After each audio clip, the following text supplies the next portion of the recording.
Hello students. मैं इस video में कक्षा 12वीं वाले विद्यार्थियों को वार्षिक पेपर के लिए गणित सब्जेक्ट का मोस्ट आईएमपी प्रश्न बता रहा हूं। और ये जो प्रश्न मैं बता रहा हूं इनमें से आपको एक प्रश्न वार्षिक पेपर में अध्याय वाइज, मतलब ये जो पहला अध्याय है इससे आपको देखने को मिलेगा। और सारे प्रश्नों को मैं आपको बहुत बारीकी से समझा रहा हूँ, तो अलग से आपको ना बुक से प्रश्नावली पढ़ने की आवश्यकता नहीं है। मैं जो बता रहा हूँ यही सारे प्रश्नों में से एक प्रश्न आपके वार्षिक पेपर में आपको देखने को मिलेगा, इसलिए इसे आप अच्छे से देखना और अच्छे से समझना। और यहीं से जो प्रश्न आएगा वो भी यहीं से ही रहेगा, ठीक है। तो चलो मैं इन प्रश्नों के सॉल्यूशन आपको बता देता हूँ। तो देखो 19वां जो प्रश्न है, इससे पहले भी मैंने कुछ प्रश्न आप लोगों को बता दिया है, ठीक है, उनको भी देखना है। और यहाँ पे अगला जो प्रश्न है मुझे जो बताना है उसको मैं बता रहा हूँ। तो 19वां प्रश्न है एफ एक्स बराबर 4x+3 द्वारा प्रदत्त फलन एफ अनुपात आर वेक्टर आर का विचार कीजिए। सिद्ध कीजिए कि एफ व्युत्क्रमणीय है। तो एफ का प्रतिलोम फलन ज्ञात कीजिए, मतलब हमें सिद्ध भी करना है व्युत्क्रमणीय, दूसरा एफ का प्रतिलोम फलन भी हमें ज्ञात करना है, ठीक है, ये भी ज्ञात करना है। तो हमारे पास जो कंडीशन होते हैं उसी के तहत हम करेंगे, ठीक है। तो चलो हल करते हैं। सबसे पहले यहाँ पे हम लिखेंगे, ठीक है, क्या लिखना है भाई, यहाँ पे हमें लिखना है, ठीक है, हम हल कर रहे हैं। तो यहाँ पे हम सबसे पहली एक्स एफ एक्स का मान हम लिखेंगे। एफ एक्स का मान क्या है, 4x+3 है, ठीक है। तो 4x+3 हम यहाँ पे लिख लेंगे। और ये जो x है, ठीक है, प्रश्न में कहा था एफ अनुपात आर वेक्टर आर, मतलब x जो है वो r के साथ क्या कर रहा है, संबंध बना रहा है, ठीक है। तो x बिलोंग r, इस तरह से आपको क्या करना है, बता देना है, ठीक। अब हमें सिद्ध करना क्या है, तो यहाँ पे हम लिखेंगे हमें सिद्ध करना है, ठीक है। हमें सिद्ध करना है कि एफ व्युत्क्रमणीय है, ठीक है। ये हमें क्या करना है, सिद्ध करना है। तो सबसे पहले हम क्या करेंगे, एकेकी निकालेंगे ना। तो एफ एकेकी है। तो अब हम क्या करेंगे, एफ जब हम एकेकी निकालेंगे तब हमें मानना होता है। तो हम मानेंगे, माना x1 x2, ठीक है, x1 x2। ये जो x है इसके जगह में हमने दो मान ले लेते हैं। हमें कितने मान लेना है, दो मान, x1 x2। और ये बिलोंग करता है r के साथ। इस तरह से आपको क्या करना है, बता देना है, ठीक है। तब इस कंडीशन में क्या होगा, इस कंडीशन में ये x1, ठीक है, यहाँ पे जो x है और यहाँ पे जो x है वहां पे हम क्या लिखेंगे, x1 लिखेंगे। तो मैं ये पूरा मान लिखूंगा लेकिन x की जगह में x1 लिखूंगा। तो यहाँ पे f x1, ठीक है, बराबर ये क्या है, x2। तो यहाँ पे मैं क्या लगा दूंगा, f x2 लगा दूंगा, ठीक है। तो यहाँ पे x1 है, ठीक है, और यहाँ पे दूसरी बार क्या रखा हमने, x2 रखा। तो ये मान भी x1 x2 में बदल जाएगा, ठीक है। तो x1 के लिए x1 वाला मान रखेंगे 4x1+3, और x2 के लिए 4x2+3 रखेंगे, ठीक है। इस तरह से 4x1 बराबर ये मान और ये मान, देखो दोनों प्लस में है। अगर मैं इसको इस साइड ले जाता हूं तो ये माइनस में होके कट जाएगा, या इसको इस साइड ले आता हूं तो माइनस में होके कट जाएगा। तो बचे क्या, 4x1 बराबर 4x2 बस बचेगा, ठीक है। अब ऐसी कंडीशन में ये 4 और 4 भी कट जाएगा। क्यों, क्योंकि अगर मैं 4 को इस साइड ले जाता हूं तो ये भाग में आएगा, क्योंकि ये दोनों किस में, गुणा के रूप में है ना। तो गुणा के रूप में, तो भाग में जाकर ये 4 और 4 कट जाए, चाहे यहाँ पे लाओ चाहे यहाँ पे लाओ, दोनों कट जाएगा। तो बचेगा क्या, बचेगा यहाँ पे x1 बराबर x2 बस बचेगा, इतना बचेगा यहाँ पे। और ये जो हमें प्राप्त हुआ है इसी को हम क्या कहते हैं, अगर ये दोनों मान बराबर हो तो इसका मतलब ये है कि ये क्या है, f एक एकेकी है, फलन है, ठीक। ये सिद्ध हो गया पहला, ठीक है। दूसरा कंडीशन क्या होता है, मतलब दूसरा जो टॉपिक है हमें जो निकालना होता है वो क्या है, अच्छादक है ना। तो यहाँ पे लिखो f अच्छादक है कह रहा है, तो इसके लिए भी एक कुछ ना कुछ मानना पड़ेगा। तो हमें यहाँ पे लिखना है, माना y को हम मानेंगे। और y जो मान रहे हैं वो क्या है, सहप्रांत है, सहप्रांत, ठीक है। किसके सहप्रांत, r का, r लिखे, r जो है हम उसे बताते हैं ना, संबोधित करते हैं ना, तो r का है, और r का इसे हम क्या कहेंगे, स्वेच्छ अवयव कहेंगे, स्वेच्छ अवयव, अवयव है, ठीक है। तब तब तब y बराबर क्या होगा, y बराबर fx होगा, क्या होगा, y बराबर fx। और इस fx का मान क्या है, अभी हमने रखा था ना 4x + 3, यही है, बिल्कुल सही, अगर ये सोच रहे हो तो 4x + 3 आ गया। अब यहाँ पे मैं क्या करूँगा, मुझे x की वैल्यू निकालना है, मतलब x का मान मुझे निकालना है, तो मैं क्या करूँगा, ये जो 3 है इसको इस पर ले आता हूँ, तो y प्लस ये हो जाएगा 3, सॉरी y प्लस नहीं होगा, ये y माइनस हो जाएगा, ठीक है। यहाँ पे नीचे में लिख लेते हैं y माइनस 3 हो जाएगा, क्यों, क्योंकि ये प्लस में इस साइड आके क्या हो गया, माइनस हो गया। तो यहाँ पे बचा क्या, यहाँ पे बचा 4x बस बचा। अब 4 को भी मैं यहाँ पे ले आता हूँ, तो क्या हो जाएगा, 4 जो है ये गुणा के रूप में इस बार, तो इस बार ये नीचे में आएगा, क्यों आ रहा है, क्योंकि ये गुणा के रूप में है, तो गुणा के रूप में इसलिए ये नीचे आ गया। तो यहाँ पे बचा क्या, x बचा, ठीक है। तो x का जो मान हमें प्राप्त हुआ वो कितना प्राप्त हुआ, y - 3/4 हमें प्राप्त हुआ, ठीक है।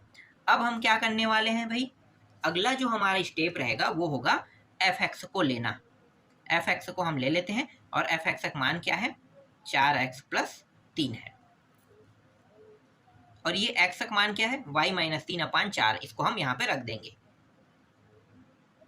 3 ये 4 हमने रख दिया। यहाँ भी वही करेंगे, 4 y - 3/4 और ये प्लस 3, ठीक है।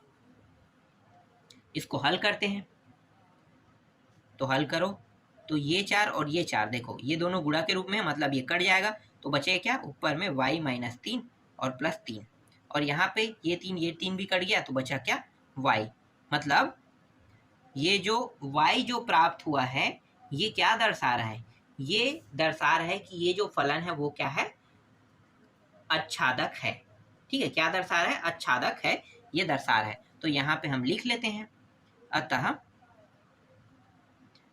प्रत्येक y किसके साथ बिलोंग करता है, r के साथ, तो r के लिए प्रत्येक y r के लिए, और x फिर r का हो गया, ठीक है। फिर यहाँ पे का f/r वेक्टर r, ये भी बता रहे हैं, अस्तित्व इस प्रकार है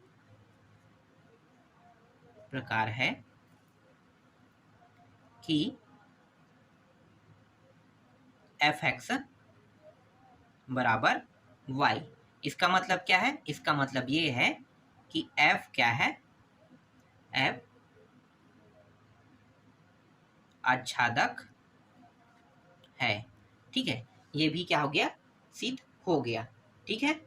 f क्या है, एक आच्छादक है, ये सिद्ध हो गया, ठीक। अब साथ ही साथ ये भी सिद्ध हो गया कि ये क्या है, व्युत्क्रमणीय है, ठीक है। तो और आगे अगर इसमें जोड़ना है तो आपको इसे बस इतना कह देना है कि यहाँ पे थोड़ा सा नीचे टॉपिक में यहाँ पे मैं 2 खंड करके बता देता हूँ, ठीक है। मेरे पास इतना जगह नहीं है इस पेज में, इसलिए यहाँ पे मैं लिख देता हूँ, अतः f व्युत्क्रमणीय है। इस तरह से आपको बता देना, ये आच्छादक वाले टॉपिक में व्युत्क्रमणीय सिद्ध होता है, ठीक है। तो ये भी सिद्ध हो गया। अब हमें क्या करना है, अब हमें इस प्रश्न में जो कहा है वो अब हम करने वाले हैं। अब हमें ज्ञात करना है ना, तो हम यहाँ पे लिख लेते हैं f-1, ठीक है। क्या करना है, ज्ञात करना है, इसे हम प्रतिलोम कहते हैं, ठीक है। ज्ञात करना है, तो प्रतिलोम ज्ञात करेंगे, तो यहाँ पे हम क्या करेंगे, मानेंगे, माना fx बराबर y, ये सिंपल है, और fx का मान आपको पता है 4x + 3 और ये y, ठीक है। यहाँ भी हम वही करेंगे, x की वैल्यू निकालेंगे, तो यहाँ पे 4 और x की वैल्यू निकालेंगे तो पता है कितना आएगा, तो चलो मैं यहाँ पर डायरेक्ट रख देता हूँ, बार बार नहीं निकालते हैं। x बराबर y-3/4 प्राप्त होगा। तो ये वैल्यू ही निकलेगा, यहाँ भी सेम मान है तो वही निकलेगा जो हमने इससे पहले वाले में निकाले हैं ना, तो सेम टू सेम तो यही मान आएगा। तो डायरेक्ट ये हम लिख देते हैं। फिर क्या करेंगे, फिर यहाँ पे f-1 ले लेंगे और यहाँ पे y लगा देंगे, ठीक है। और ये y-3/4 हो जाएगा। अब जहाँ पे y लगा है ना, ये y, यहाँ पे अब हम क्या रखेंगे, x रख देंगे। तो ये हो जाएगा f-1, ये x, और यहाँ पे भी y है, इसके जगह में हम क्या करेंगे, x रख देंगे और ये 4। तो यहाँ पे बताना पड़ेगा कि y बराबर x रखने पर, तो इस तरह से हमें बताना पड़ेगा। तो हमने बता दिया, ठीक है। यहाँ तक क्लियर हो गया, ठीक है। और यही जो अभी प्राप्त हुआ है, यही क्या है, इसका उत्तर है, ठीक है। इससे आगे तो और हल होगा नहीं, तो बस इतना ही आपको क्या करना है, लिख देना है। तो यहाँ पे आप थोड़ा सा और लिख दो, अतः f-1 अनुपात r वेक्टर r, जहाँ f-1x बराबर ये x-3/4, यहाँ पे फॉर ऑल x और r इस तरह से लिख देना है। और यही क्या है, आपका फाइनल आंसर है। इससे आगे और हल नहीं होगा, ठीक है। यहाँ तक आपको समझ में आ गया। इस तरह से ये प्रश्न पूरा कंप्लीट हो गया, ठीक है। चलो आगे देखते हैं। इसके बाद जो अगला प्रश्न है उसको देख लेते हैं। तो 20वां प्रश्न में क्या दिया हुआ है, 20वां प्रश्न में दिया हुआ है f(x) बराबर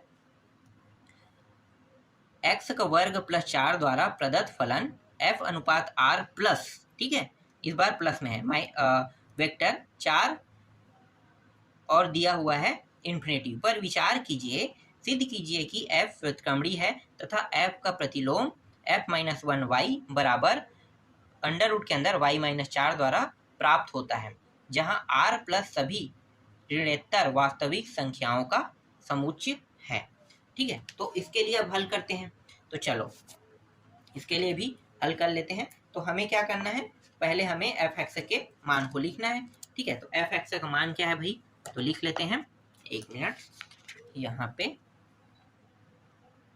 तो यहाँ पे हमें लिखना होगा ना, तो f(x) बराबर x का 4 घात, सॉरी 2 घात है, x का 2 घात और यहाँ पे 4 दिया हुआ है, ठीक है। x और बिलोंग करेगा किसके साथ, प्लस के साथ। प्रश्न में यही था ना, प्लस था ना, तो प्लस लिखना पड़ेगा।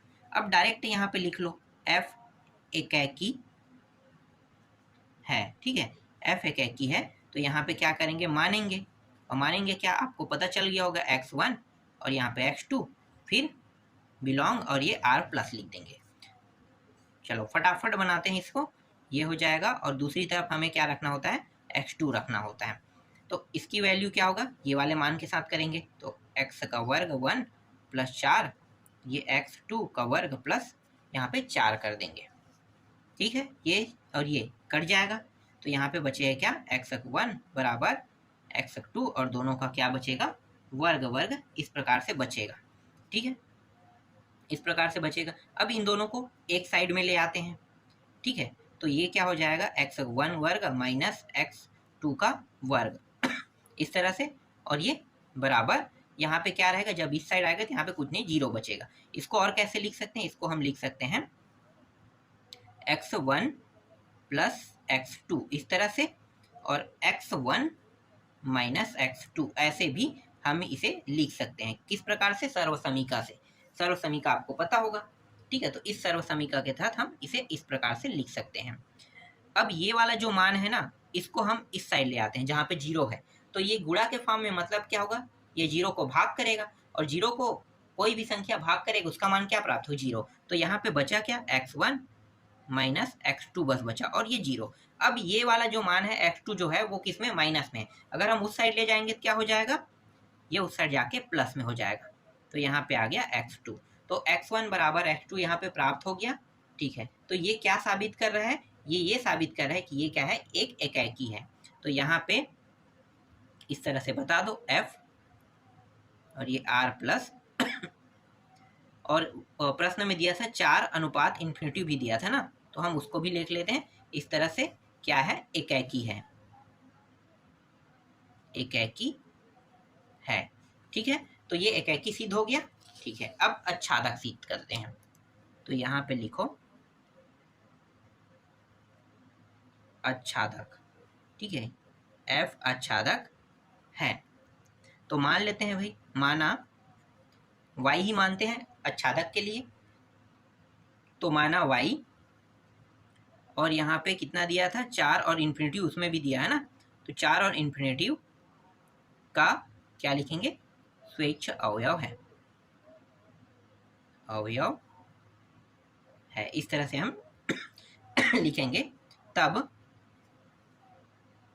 y बराबर इस तरह से fx भी लिखते हैं। तो y का मान क्या है, fx। तो fx का मान क्या है भाई, तो fx का मान है x का वर्ग प्लस 4, यही था। ठीक है, अब यहाँ पे हमें क्या करना है, सिर्फ हमें x का मान निकालना है। तो ये 4 कहाँ पे आ जाएगा, इस साइड, तो ये क्या हो जाएगा, 4 इस साइड आके माइनस हो जाएगा, और यहाँ पे बचेगा x का वर्ग बस बचेगा। ठीक है, क्या बचेगा, x का वर्ग, और x से अगर वर्ग हटा दूं तो अंडर रूट यहाँ पे लग जाएगा। ये तो पता होगा ना, किसी भी संख्या से वर्ग हटाने पर दूसरे साइड में क्या लगता है, अंडर रूट लग जाता है, और यहाँ पे सिर्फ x बचेगा। तो x का मान क्या है, y माइनस 4 यहाँ पे क्या हो रहा है, प्राप्त हो रहा है। यहाँ तक क्लियर है। ठीक है, अब जब x का मान क्या प्राप्त हुआ है, y माइनस 4, ठीक है, ये प्राप्त हुआ है, तो y के लिए कर लेते हैं। ठीक है, देखो ये प्राप्त हुआ है, ध्यान देना, देखो 1 मिनट, ये प्राप्त हुआ है। ठीक है, तो ये मान जो प्राप्त हुआ है, चलो मैं थोड़ी देर बाद बताता हूँ, अभी करना क्या है हमें। तो यहाँ पे हमें पूरा वही लिखना है, एफ एक्स बराबर, एफ एक्स का मान क्या था, एक्स का वर्ग प्लस 4, और अभी जो हमें एक्स का मान प्राप्त हुआ है उसको अब हम क्या करेंगे, यहाँ पे लिखेंगे। तो क्या प्राप्त हुआ था, एफ अंडर रूट के अंदर y माइनस 4, यही प्राप्त हुआ था। ठीक है, इसको हमें लिखना था तो ये लिख दिया, यहाँ भी वही लिखेंगे, y माइनस 4 अंडर रूट के अंदर, और ये इसका वर्ग प्लस 4। हल करते हैं अब, तो ये वर्ग है इसलिए ये अंडर रूट से अब बाहर आ जाएगा, क्योंकि 2 बार हो रहा है, तो बाहर आ गया इस तरह से, और ये 4 और ये 4 कट गया, तो इसका मान कितना प्राप्त हुआ, y यहाँ पे प्राप्त हुआ। और ये जो y प्राप्त हो रहा है, ये क्या साबित कर रहा है, ये साबित कर रहा है कि ये क्या है, ये फलन जो है एक अच्छादक है। ठीक है, तो अगर आप पूरा लिखना चाहते हो तो आप इस तरह से लिख के बता सकते हो, अतः प्रत्येक y बिलोंग करता है 4 और ये इन्फिनिटिव के लिए x बराबर y माइनस 4, इस तरह से, और यहाँ पे r प्लस इस तरह से। ठीक है, और यहाँ पे इसको लिखेंगे, इसका अस्तित्व है, का अस्तित्व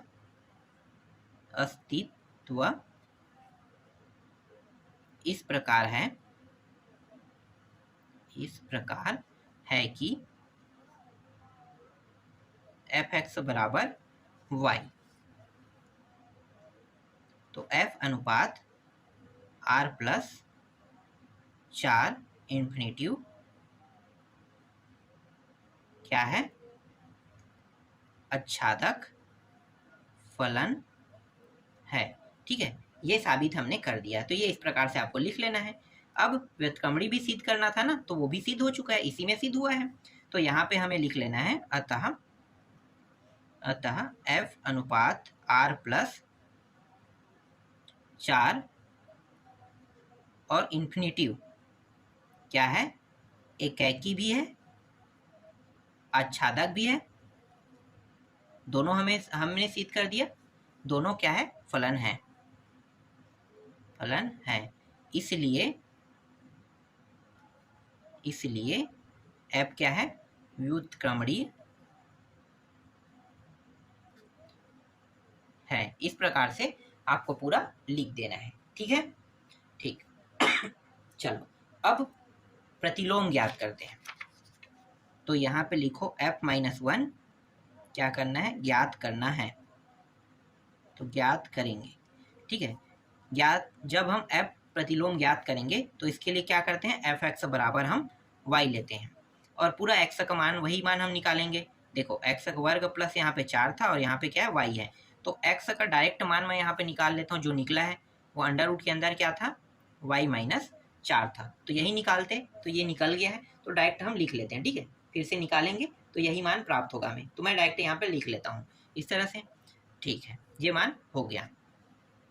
अब यहाँ पे f और यहाँ पे y और यहाँ पे y माइनस 4 इस तरह से कर देंगे, ठीक है। इससे आगे हल तो नहीं हो रहा है।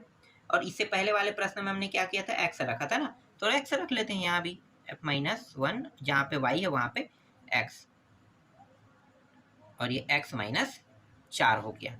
तो यहाँ पे लिखो y बराबर x रखने पर, तो इसलिए चूंकि x बराबर y बराबर x रखने पर, तो इस तरह से हमने रख दिया, ठीक है। अब ये साबित क्या हो गया, ये साबित हो गया कि यही क्या है, इसका फाइनल उत्तर है, ठीक है। तो इस तरह से यहाँ पे कंप्लीट हो गया।